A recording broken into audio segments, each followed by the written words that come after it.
வணக்கம். தமிழக அரசு இப்போ சமீபத்துல ஒரு 16 முக்கியமான அறிவிப்புகளை வெளியிட்டிருக்காங்க. இதுல வர ஒவ்வொரு அறிவிப்பும் நம்ம எல்லாரோட வாழ்க்கையிலயும் ஏதோ ஒரு விதத்துல தாக்கத்தை ஏற்படுத்த போகுது. வாங்க அது என்னென்னு வேகமா பாத்திரலாம். நீங்க நினைக்கலாம் இது வெறும் அரசாங்க அறிவிப்பு தானேன்னு. ஆனா அது அப்படி இல்ல. நம்மளோட பயணம், நம்ம கையில இருக்கிற பணம், நம்ம குழந்தைங்களோட படிப்புன்னு நம்ம வாழ்க்கையோட எல்லா பகுதியிலயும் இது மாற்றங்களை கொண்டு வரப்போகுது. வாங்க இது நம்மளை எப்படி பாதிக்க போகுதுன்னு ஒன்னொன்னா பார்க்கலாம். முதல்ல நாம பார்க்க போறது பயண அறிவிப்புகள். பொங்கல் பண்டிகை வேற நெருங்கிட்டு இருக்கு. நம்மள நிறைய பேரு ஊருக்கு போக பிளான் பண்ணிருப்போம் இல்லையா? அதனால இந்த தகவல்கள் ரொம்ப ரொம்ப முக்கியம். கவனமா கேளுங்க. இந்த பண்டிகை கால கூட்டத்தை சமாளிக்கிறதுக்கு நம்ம அரசாங்கம் ஒரு பெரிய ஏற்பாடே செஞ்சிருக்காங்க.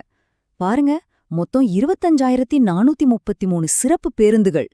இதுல சென்னையிலேருந்து ஊருக்கு போறதுக்கு மட்டும் 10,245 பஸ், திரும்ப வரதுக்கு 15,188 பஸ். நிஜமாவே இது ஒரு பெரிய ஏற்பாடுதாங்க. பஸ் மட்டும் இல்லைங்க, தெற்கு ரயில்வேயும் பொங்கலுக்காக சிறப்பு ரயில்களை அறிவிச்சிருக்காங்க. குறிப்பா தென் மாவட்டங்களுக்கு போறவங்களுக்கு இந்த அட்டவணை ரொம்பவே உதவியா இருக்கும். உங்க பயண திட்டத்துக்கு ஏத்த மாதிரி தேதிகளை சரியா பாத்துக்கோங்க. திருவாரூர் காரைக்கால் ரூட்ல பயணம் செய்றவங்க கொஞ்சம் கவனிக்கணும்.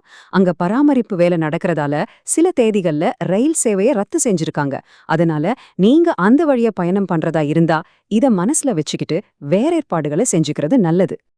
பண்டிகை நேரம் வந்தாலே போதும் ஆம்னி பஸ்ல அதிகமா காசு கேட்கறதா புகார்கள் வந்துகிட்டே இருக்கும். இது நமக்கு தெரிஞ்ச விஷயம்தான். இனிமே அப்படி ஒரு நிலைமை உங்களுக்கு வந்தா யோசிக்கவே யோசிக்காதீங்க. நேரா இந்த நம்பருக்கு ஃபோன் பண்ணி புகார் கொடுங்க. இது போக்குவரத்து துறை கொடுத்திருக்க நம்பர்.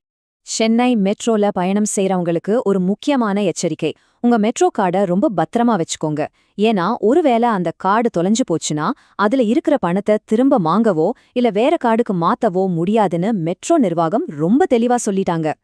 சரி, பயண அறிவிப்புகளை பத்தி பார்த்தாச்சு. அடுத்து நம்ம எல்லாரோட பாக்கெட்டையும் நேரடியா பாதிக்கக்கூடிய சில விஷயங்களை பத்தி பார்க்கலாம். அதாவது நிதி மற்றும் பொருளாதாரம் சம்பந்தப்பட்ட அறிவிப்புகள். பொங்கலுக்கு ஒரு சூப்பரான செய்தி வந்திருக்கு. தகுதியுள்ள 2.27 கோடி அரிசி ரேஷன் கார்டுகளுக்கு பொங்கல் பரிசு தொகுப்போட சேர்த்து 3,000 ரூபாய் ரொக்க பரிசும் கொடுக்க போறாங்களாம். அதுவும் வெறும் 5 நாள்ல எல்லாருக்கும் கொடுத்து முடிக்க போறதாவும் சொல்லிருக்காங்க. சிகரெட் பிடிக்கிறவங்களுக்கு இது ஒரு அதிர்ச்சியான செய்தியா இருக்கலாம்.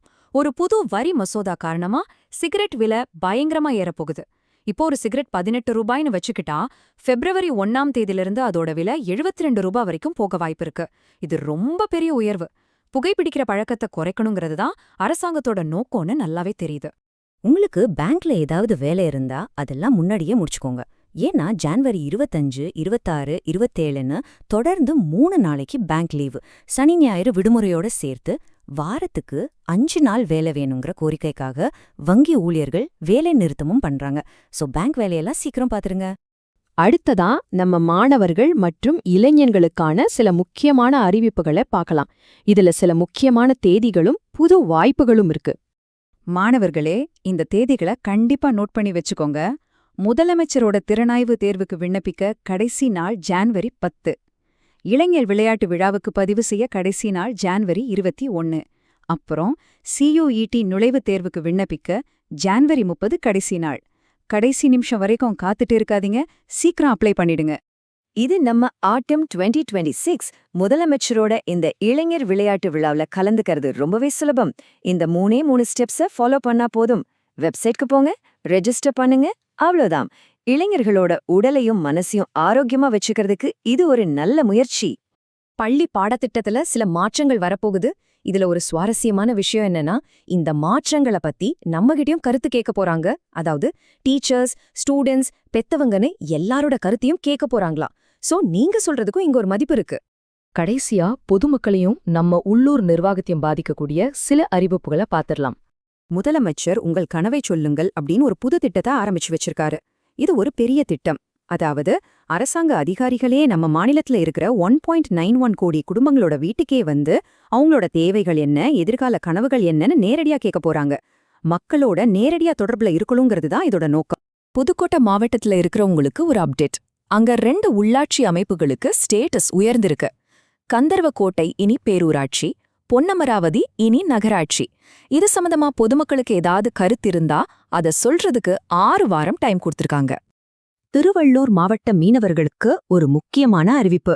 ஸ்ரீஹரிகோட்டால இருந்து ராக்கெட் ஏவ போறதால பாதுகாப்பு காரணங்களுக்காக ஜனவரி 12ஆம் தேதி அன்னைக்கு மட்டும் கடலுக்கு மீன் பிடிக்க போக வேண்டான்னு சொல்லிருக்காங்க. வாக்காளர் பட்டியல் திருத்த பணிகள்ல மக்கள் ரொம்ப ஆர்வமா கலந்துக்கறாங்கன்னு தெரியுது. வரைவு வாக்காளர் பட்டியல் வெளியானதுல இருந்து பேர் சேர்க்க, நீக்க, திருத்தம் செய்யன்னு 12 லட்சத்துக்கும் அதிகமான விண்ணப்பங்கள் வந்திருக்கான். இது ஒரு நல்ல விஷயம். சரி, இப்ப நம்ம தமிழக அரசோட 16 முக்கியமான அறிவிப்புகளை பத்தி பார்த்துட்டோம். இப்போ உங்ககிட்ட ஒரு கேள்வி.